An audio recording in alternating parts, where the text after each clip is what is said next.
Hey guys, it's Friday. I'm Lawrence Presman, the Prez, co-founder of WagerTalk Media, and you know what we own. What's going on today? My favorite betting edge show of the week. The most annoying co-founder on the planet, Marco D'Angelo, and Jeff from Oskheim Sports. I can't even pronounce his last name, really, who cares? Let's bring him in. Jeff, you're looking very regal, Morning. very legal, Jeff.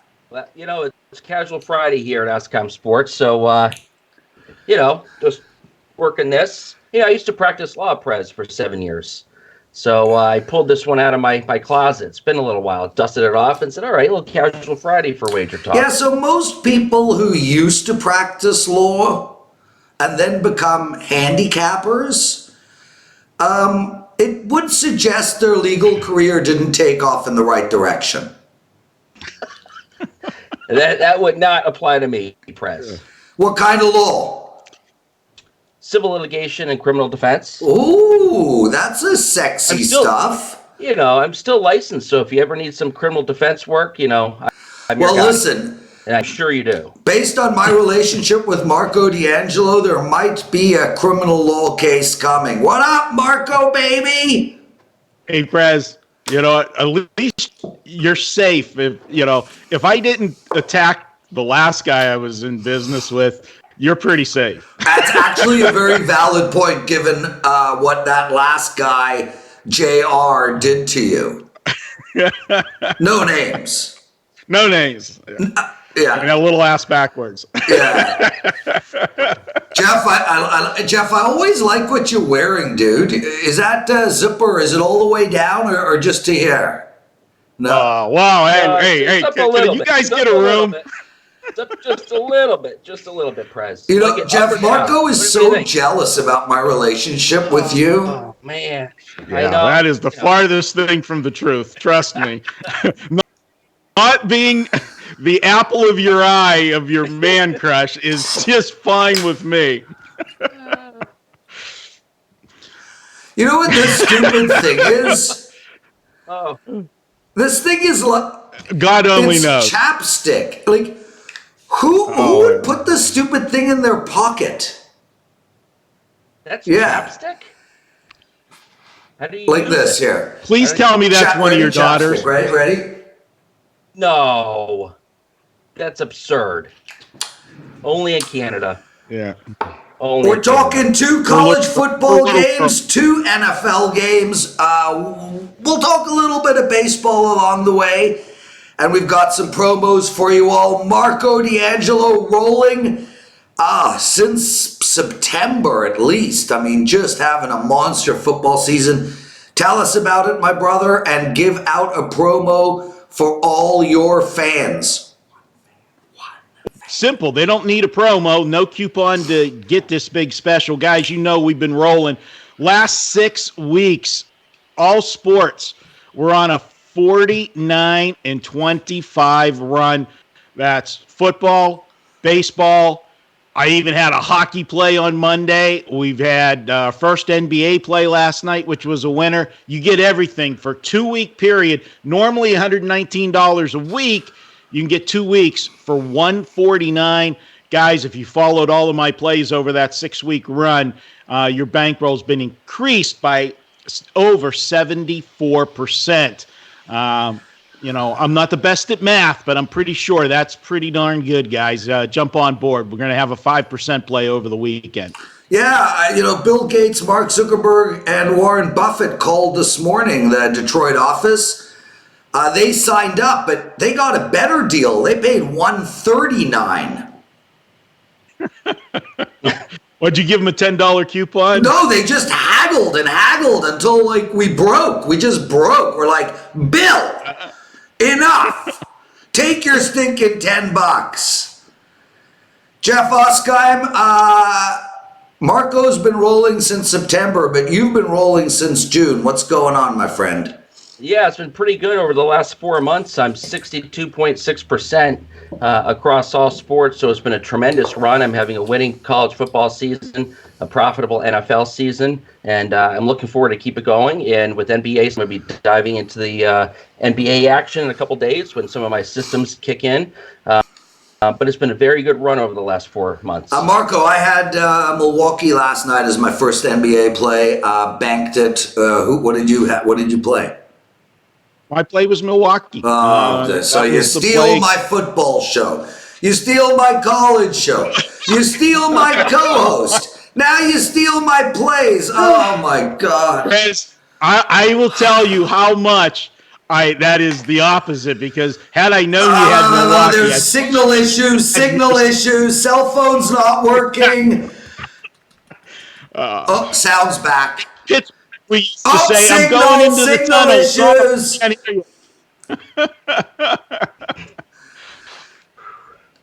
Temple is playing this Saturday. Temple is playing this Saturday. They're not my favorite team. Do you know who my favorite team in college football is? Like, who I'm a fan of? You're a legitimate fan. Me personally, I'm a fan of whoever I bet that day. But who is your personal team that you are a fan of? Rutgers. Yeah. Well, firstly, I'm not a major fan of this team. I could honestly care less. But if I was forced to cheer for any team in college football, I would cheer for the Clemson Tigers. Why, might you ask? The clue is on the Prez. All I pretty much wear is orange. There you go. I have noticed that. And burnt orange is my color. Plus, I love their logo. I actually think their logo is the best logo in all of sports. Temple playing UCF at home, plus 10.5, 11, over and under 60.5. Jeff, I go to you first. Regale us with your thoughts. Yeah, you know what, guys? The past couple of weeks, I've used my Havoc ratings to discuss some of these games. The world-famous Havoc ratings. And all of these ratings, and you guys just eviscerated me, so I'm not going to get into that. But I will say that in this game, Central Florida is, they've lost 2 of their last 4 games, and now they're a long shot to win the AAC, and they're no longer ranked, and I don't really think they're playing with a sense of urgency anymore. We have a Temple team that has already upset 2 teams at home this season, including Memphis 2 weeks ago, and they're playing with double revenge, and they're 7-3 against the spread with conference revenge. And Temple enters off a 45-21 loss to SMU. And so we have recency bias. A lot of bettors will look at that game and that result and say, you know what, I'm off of the Temple bandwagon. But that would be a big mistake, because the Owls are 10-2 against the spread following up regular season loss since 2016. And they're 21-7 as an underdog with 13 outright upsets in the last 28 circumstances. And I really think this Temple defense, which is 0.7 yards per play better than average this season, can really slow down this Central Florida attack. They own the nation's second best red zone defense.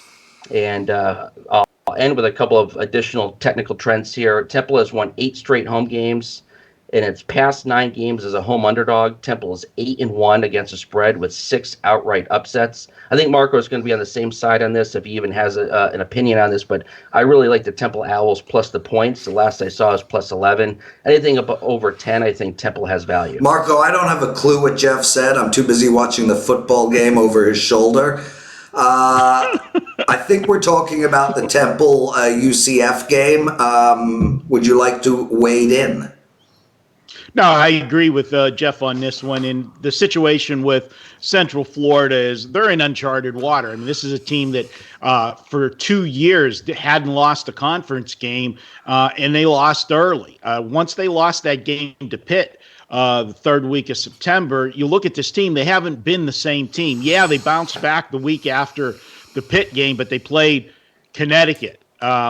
They won. They didn't cover. They were a 42-point favorite because Connecticut is them, Massachusetts, and Rutgers might be some of the ugliest, regular teams in college football. But you look at them; they've now lost 4 straight against the spread. They're going to be going against the Temple team, and as Jeff said, the history on Temple as an underdog at home. Why are they so good as an underdog at home? Well, it's that defense. Their defense has played tremendous. That's something that, Temple's defense started back when Rule was here, and he's now taken that on down to Baylor. But they were in that underdog role at home twice this season. As Jeff mentioned, I think they won 6 in a row this way. But I like to look at, history, but I also like to look at the recent bias. And as a 5.5-point underdog, they upset Maryland early in the year. Remember, Maryland was coming off that 70-point performance. I think they blew out somebody like Howard or something. They got them. And then later, Memphis, the team that probably right now is playing some of the best ball, of course, SMU as well, undefeated, but Memphis only 1 loss on the season. They came in here and got that loss. Temple upsets them as a 4-point dog. Now they're getting double digits from Central Florida, and I just don't understand it. I don't think Central Florida is that much better than Memphis to make this number as big as it is. I'll go ahead and take the home dog here with Temple. Good shot for them to win this game outright, but double digits on points, yeah, I'm there. Give me a good defense playing at home against a team that not in this kind of situation before the last few years. I'll take Temple. Marco, I'm always fascinated by the fact that you have wind in your house. I have ceiling fans. Okay. Yeah, listen, I don't want to tell everyone. I live in the desert. I don't want to tell everyone that you have a backdrop. I want them to actually believe you're sitting in the fountain room at Mandalay Bay. But I don't think all our listeners are that stupid. But it's always moving. Well, what can I say? I live in a desert. It gets a little hot. My office side of the house hits I start to get the morning sun, and then about 3:00 in the afternoon, my office is baking because the sun is rolling right through my window. Jeff, I'm the guy that pays the bills over at WagerTalk.com, so I pretty much know what everybody makes, and I'm surprised that Marco isn't paying Ralph to stand in front of him and fan him during this show. How do you know he isn't? He would be on the other side of the camera. I picture Drew feeding you grapes, Teddy under your desk massaging your toes, Ralph fanning you, and you just going giddy up every few minutes. Penn State. Oh, Prez. Penn State playing Michigan. Big game. Michigan, so much is expected of this team, and, they didn't disappoint the Ohio State fans. Penn State, destiny in their own hands. They need to continue rolling. -6 for Penn, the over and under 43.5. Jeff, I'll go to you first. Where are you headed in this one? Yeah, Prez, when I was trying to pick some games for today's show earlier in the week, I circled this game and I said, this is a Marco special. This is it. I know he circled it, highlighted it, asterisked it. I know this is a Marco special, and I'm on it as well. You have Penn State coming off 2 physical games against Iowa and Michigan. They're traveling for the 3rd time in 4 weeks, and they are facing the pressure of being undefeated. As you say, destiny is in their own hands. They're 7-0. And it's been a while since they faced a situation like this. So there's going to be a lot of pressure on their shoulders. Whereas Michigan State is coming off a bye after being blown out, I think, in their previous 2 games. This is Michigan State's Super Bowl. This is their game. And I think they're going to be prepared for this at home. And if you look at this Penn State team, it's my opinion that they're overrated. If you look at what happened in the Michigan game, they gave up 26 first downs to its own 14. And the Nittany Lions were actually outgained 417 yards to 283 yards. And in a 17-12 win over Iowa 2 weeks ago, Penn State by 62 yards. So those are really 2 inside-out wins for the Nittany Lions. I'm not a big believer. Then you look at Sean Clifford. He's only completed 48% of his passes, with a 107 passer rating against the top 2 defenses he has faced this season, including Iowa and Pittsburgh. Now he's facing a Michigan State defense that's ranked in the top 10. This is a really great spot for Michigan State. Some technical things I want to throw out there for you. College football home underdogs that played in a bowl game last season are 53-37-1 off a double-digit loss since 1990. And if they allow fewer than 30 points per game in the season, they improve to 48-28-1 against the spread. And if these teams won 8 or fewer games the prior season, they improved to 33-11-1 against the spread, including 19-2 versus opponents off a straight-up against a spread loss.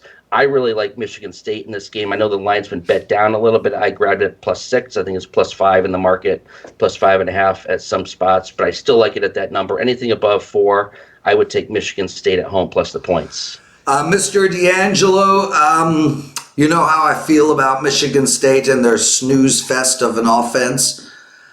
Where are you going in this game? This is obviously a technical play, and we get a good defensive team at home. Everybody listening to this show was thinking, this is a technical play. It's the spot. Why don't you define what a technical play is? Well, for me, situationally, okay, you've got Penn State 3 weeks in a row, and I don't know that I'll ever have said this before in the Big Ten. Even though we're saying this is the 3rd big game in a row, unfortunately for Penn State, they have an even bigger game coming up after this one, because Minnesota's a team that nobody's talking about in the Big Ten. They're undefeated as well, and they're playing some great football. They got to go there after they play Michigan State, and after playing Iowa, which, yes, is a very physical team. Michigan, we know they're a physical team. And Michigan State over the years has been that too. I don't know that Penn State can get it up 3 weeks in a row. And I like the word that Jeff used. You opened the door. Wait, they're 18. They should be able to get it up 3 days in a row. 3 hours in a row. You, on the other hand, I understand not being able to get it up 3 weeks in a row. In all seriousness, Prez. Marco, I want a timeout. In all seriousness, you are one of the co-host guests on the world's most watched handicapping show on the internet. Bet on It, a show that used to be the NFL presidential address. I listened to all your stuff, and I think you're as good as it gets. I don't fully understand and accept these situational plays. Like, why would a team be looking ahead to Minnesota? I play hockey. I'm almost pro. I play every Tuesday night. I never look to the Tuesday following. I show up and I play. I don't understand this concept of looking ahead. It is a situation in I've always, this is something that, again, everybody has their own thoughts and processes and things that you think of. And in your head, you say, hey, that makes a lot of sense. I believe in it. I use it. But a few years ago, I heard an interview with Paul DeLuca. Used to be a baseball player, Mets catcher, Dodgers catcher. Then he turned to a horse racing analyst. And that's where I heard this interview. And somebody asked him, and he said, seasons, you have a season, how many games it is, 162 games and everything. How is it that you guys get through a whole season like that and play with the same intensity? And he says, you don't. And he says, I can guarantee you, and he used as an example, he said, if we're playing a Monday or a Tuesday game in Pittsburgh and we've got a weekend series against playing the Dodgers or the Giants or something like that, he says, you don't have that same intensity every single day of the week or every single opponent. There are spots that you have ups and downs. And it was great to hear an athlete admit that in an interview, because it's something that I've always thought. You just don't get serious every game. You can't. You have big games, and they are kids.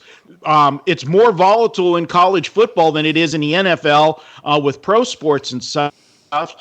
But if you remember Monday when we did the opening line show, Prez, I don't do hockey on a regular basis. But there was a play on Monday night in hockey that was nothing other than situational stuff. My entire write-up had nothing about X's and O's in it. It was everything to why I thought it was such a great spot. And my Golden Knights that I went against, because it was a horrible spot for them on Monday night, they found themselves down 5-0 in the hockey game. What's 5-0 in hockey equate to on a football score, Prez? What was that, like a 45-0 blowout? It would be mathematically 35-0, except if I was on the play, 2 extra points would be missed, so it would be 33-0. It's just in any walk of life, Prez, doesn't matter what you do for a living, nobody comes to work with the same intensity day in and day out. That's why you have the phrases. Jeff does. That's why he's still a lawyer. This is a mail-it-in day, that you go through the motions, and there are those situations in college football. Now, I'm not saying that in any regard that Penn State is going to go through the motions here, but they're in survival mode. There's a lot of pressure on these 20-year-old kids. When they get this late in the season and they are still undefeated, we're talking about millions of dollars for the university if they get to the national championship, and get into those games.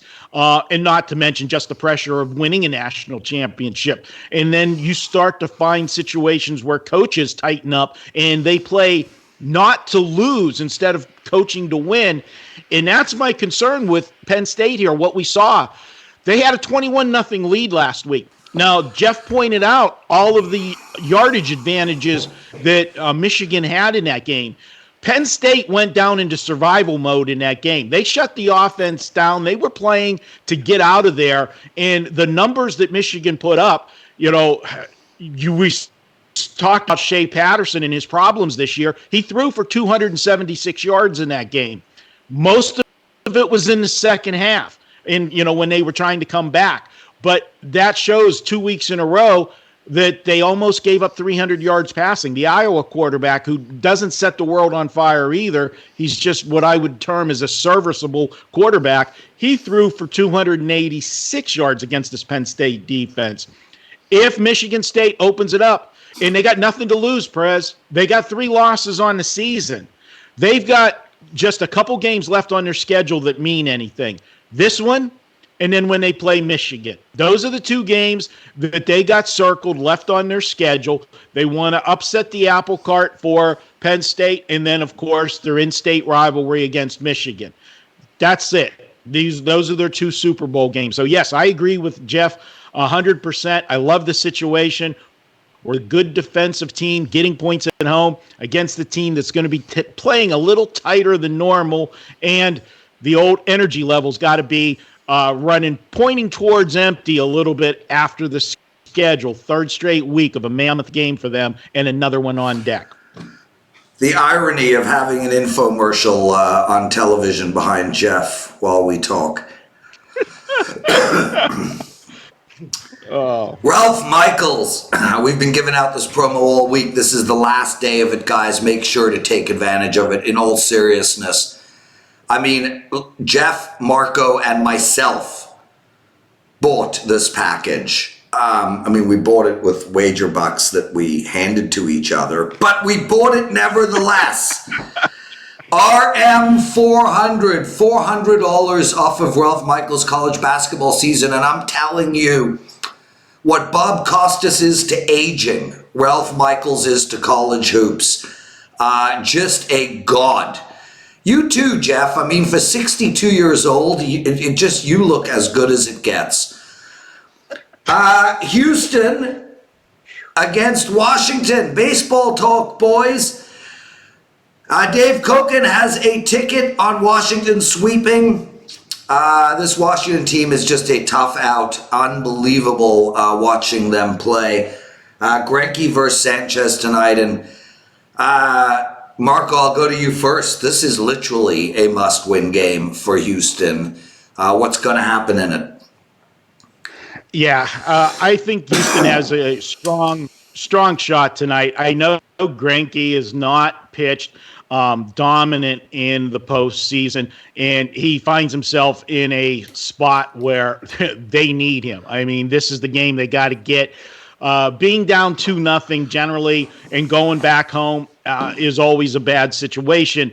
But because the next 3 games are going to be here in Washington, I think they got a good shot of getting the job done. If you get the win tonight, you're still in this thing. This, I mean, with the 7-game series in this format, because Greinke, again, look at the difference of him when they got to the postseason. His ERA, his last 3 games, is 6.43. More importantly, his WHIP is 1.42.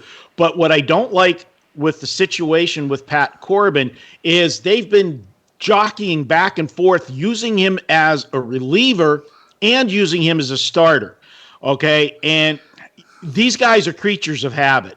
I don't like having to insert Corbin back in the role of a starter. I think that's going to be a detriment to him. Now, I will say the last time that they did use him against St. Louis, he went 5 innings. He gave up 4 runs. Not happy about that. But, man, did he have the strikeout pitch working. And he had 12 strikeouts in that game in just 5 innings. The problem with that is he also had 3 walks in the game. Now, when you got a pitcher, and if you look at his last 3 starts, his actual starts, he's got 10 walks in his last 3 starts, and he's only pitched 15 1/3 innings. That's not good, but he has high strikeouts, 12, 9, 8. Where am I going with all this? This is a guy that goes deep in the pitch count. When you get a strikeout, obviously you got to have at least 3 strikes there, and if you're walking guys, you got at least 4 balls. So you're getting high in the pitch counts, and the reason I'm bringing that out is because when you keep going higher and higher in the pitch count, the advantage switches to the hitter. They get more looks at the pitches, and somewhere along the line, they're going to get that pitch that they are right on the money with. They guessed right, and then that's when the damage happens. And he's given up 4 home runs in those 15 innings, okay? Not a good number again. I'm going to go ahead and take a shot with Greinke tonight as the play. I think they get this series to 2-1, and really, after losing both games at home, going on the road, there's no pressure. There's not that, look back up in the 9th inning at an empty ballpark because everybody left because you're getting your snot knocked out of you. Go on the road, regroup, grab this first one, and make a series out of it. Jeff, I prefer to have my snot knocked out of me than inside of me. Where are you going in this game? I agree with Marco on this. You guys and you're agreeing, man. Did you have a pre-meeting? Well, this wasn't even on the agenda, baseball, but now that we're discussing Marco kind of stole my thunder. But I will say that I agree with him. And if there's a team that will not panic under these circumstances, it's Houston. And I think you have a classic buy low, sell high circumstance tonight. I mean, if these teams faced one another towards the end of the regular season, what would the price be on tonight's game? It would not be what we're looking at right now. I mean, there's a significant pitching mismatch. I think Houston is going to bounce back and steal Game 3, and this series is going to be wide open after that. I really do like the Astros tonight at that price. It's a great price. He's Jeff from Oskeim Sports. You can find him at WagerTalk.com. Marco D'Angelo from WagerTalk.com. Marco, give out your promo one more time, brother. It's simple. No coupon code required. Just go to my homepage, and you can pick up 14 days, a $238 value if you bought it at the regular price weekly for just $149. That gets you every play, every sport, and it does include 5% plays. 5% plays are $40 by themselves. I'm going to have at least one this weekend. You pick that up, $149, 2 weeks. Check it out. Wager Talk. Go to my homepage. Boys, NFL talk. Denver on the road playing Indianapolis. This Indianapolis team has surprised the hell out of me. Jacoby Brissett's playing really good. They're running a nicely balanced offense. Their defense looks great. Their O-line might be the best in football, and Frank Reich is, I'm loving him as a coach right now. They're hosting Denver. They're -5.5, and the over and under is 42. You know, for me, I'm a situational handicapper. And I think that Indianapolis is looking backwards to the game last week against Kansas City.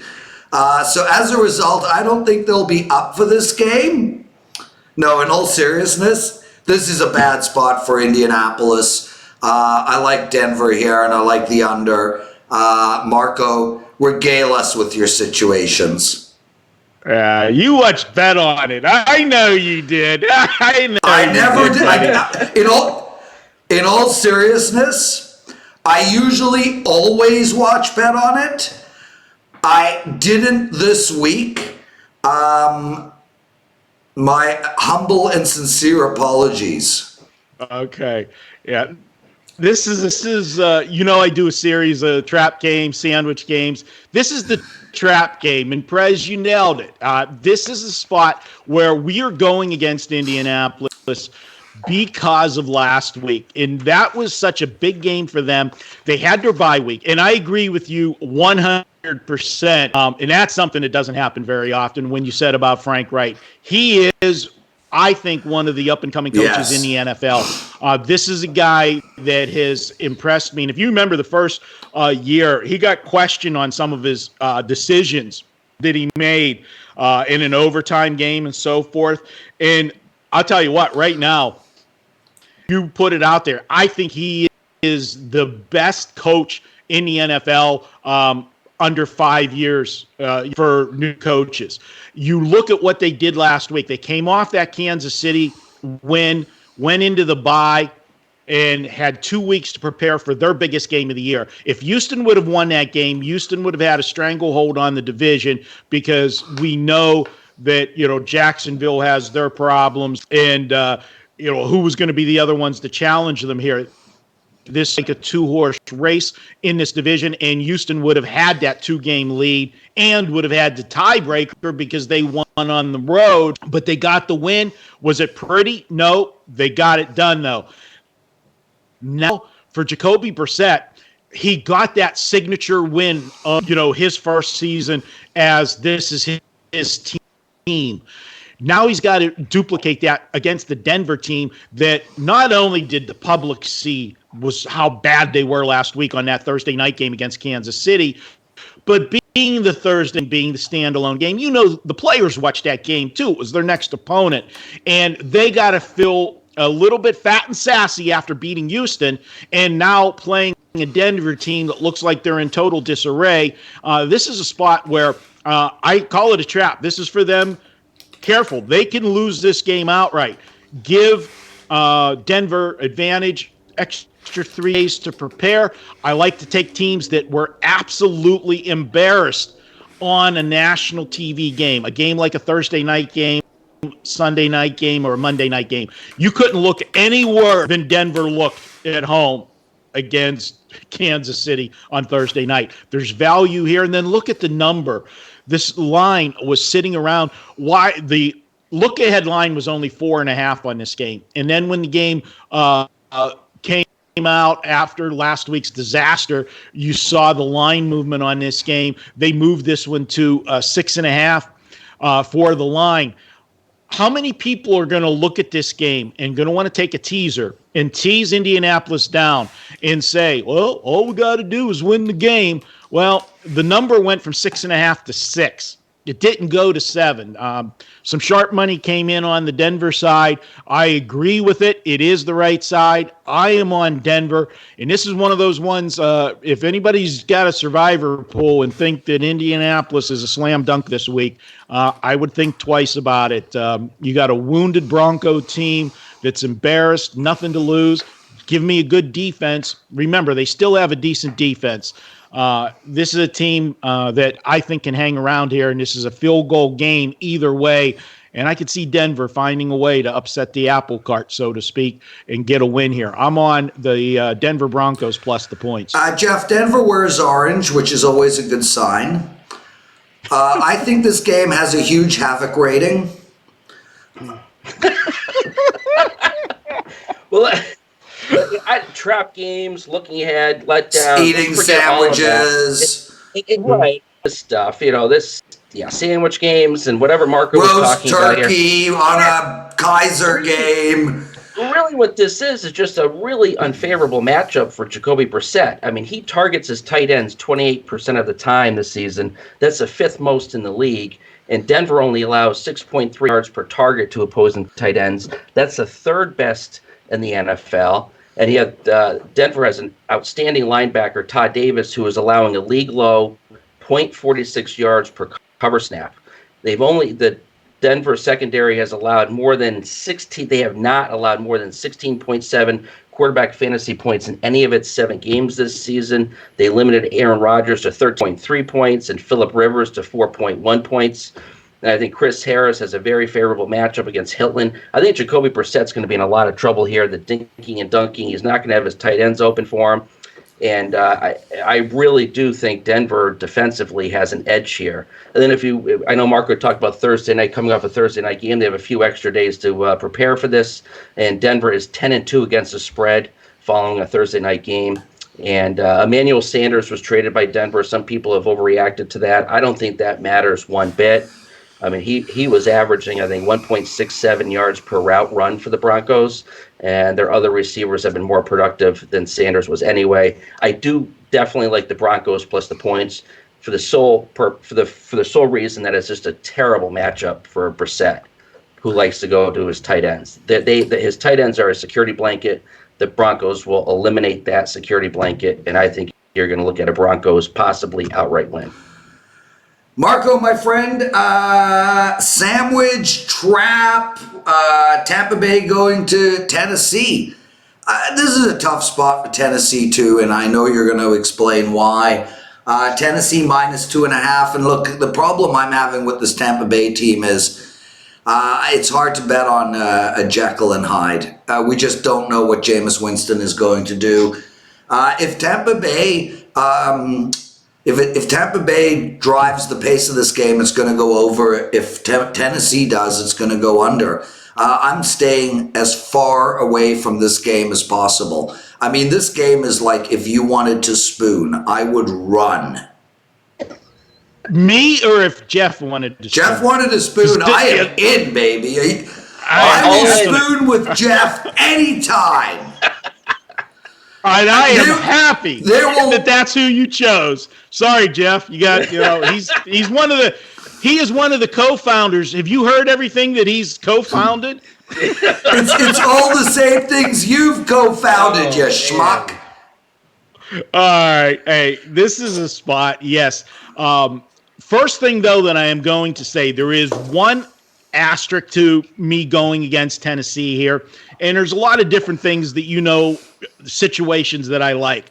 Tennessee is in one situation that I do like, but I am going to choose to ignore it because I have more things that outweigh it. Tennessee won ugly last week. And they won a game that, let's be honest, okay? They should not have won that game last week. I thought really thought both times the Chargers were in for the touchdown. I guarantee you, I thought one of them was definitely a touchdown. And then they survive and get the fumble at the goal line to preserve the win. And when people look and say, oh, okay, that team was lucky to win, or the referees helped them, or this or that, that team usually comes back and has a good game the next week. But why I'm going to choose to ignore that is the situations regarding last week's game. They made the quarterback switch, okay? Marcus Mariota was benched from the week before. Tannehill came in at the end of that game 2 weeks ago, blah, blah, blah. He gets the start last week. Throws for 306 yards last week.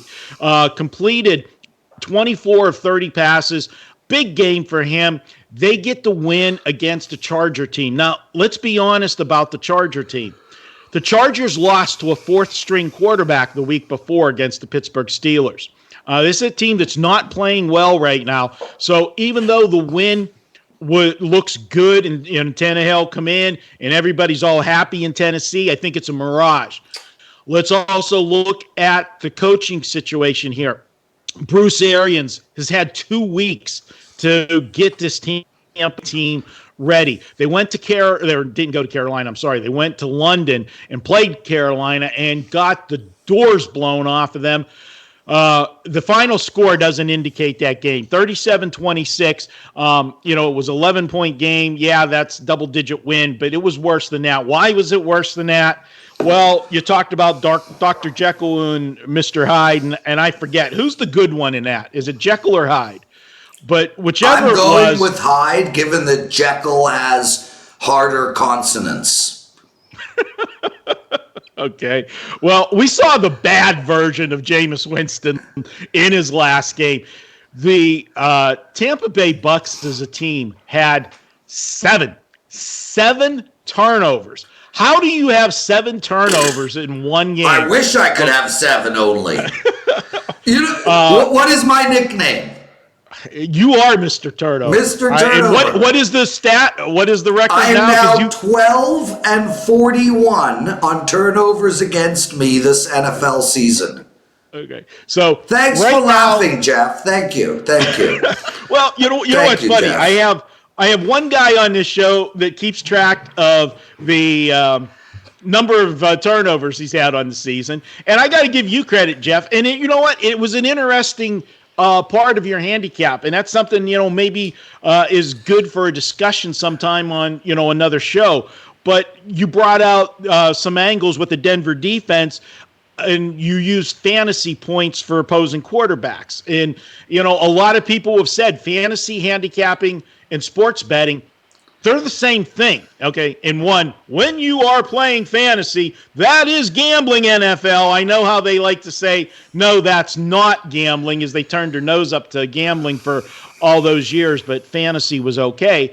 And it is just what you said. You used an angle that makes a lot of sense when rating a defense. So I look at this one. I'm going to take Bruce Arians with 2 weeks to prepare.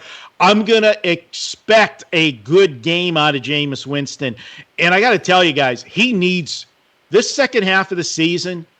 This is his career, in my opinion. Yeah. He's not going to be in Tampa next year. I just think they're going to sign off on it and go in a different direction. He's too inconsistent. The question is, where does he land? And the second half of the season is for him to try to get himself a contract. And, we don't want the guy, to be out of, football and not have that big paycheck, because I would hate to see him go back to a life of crime and stealing crab. So, you know what? Let's root for Jameis to get it together the second half of the season. I'm going with the Tampa Bay Bucks. It starts this week. I'm taking them plus the points. And I tell you what I am also doing is this is going to be one of my key ends of my teaser, because this is the perfect teaser. You're taking a 2.5 point underdog, taking them through the key numbers of 3, 4, 6, and 7. And honestly, I just don't see Tennessee as a team that's going to get separation. So I definitely like that, teaser, getting them up to 8.5. Jeff, listen, let's bottom line this. I'd ask you what your thoughts are on this game, but since Marco started talking, the game's already been played, and everyone's showered and gone home. Pretty much. I feel like one of those depositions where the opposing counsel went on for hours. Oh, my God. Marco, the word loquacious would be kind. Could I be a lawyer? Marco, do I have a shot? Man, stick to havoc rates and stuff Marco, like that. I don't know. Marco, let me give you a breakdown here, okay? And his career's going to be over if he doesn't have a good second half. Yeah. Marco, here's how this goes. Tampa Bay playing Tennessee. It's a sandwich spot for Tennessee, a trap spot for Ryan Tannehill. There's a lot of havoc going on the bench at Tampa Bay. Therefore, I like the under. Done. Yeah. And let me use the stats, like the boring numbers, because I know everyone falls asleep during that. I'll do that. I'll mop it up with the... Right, exactly. Who cares about all that stuff? Jeff, next time I want you in a scarf. In a couple weeks, it'll be that weather out there. I'm telling you, it's getting cold here. I could see you in a scarf. You're the type of guy that drives a car with gloves on. Absolutely not. What do you like in this game? I need to go tape puck time. All right. This is a great matchup for Tampa Bay. If you look at what the Buccaneers defensive coordinator, Todd Bowles, has done, he switched the team to a 3-4 defense. And since he did that during the offseason, the results have been terrific this year.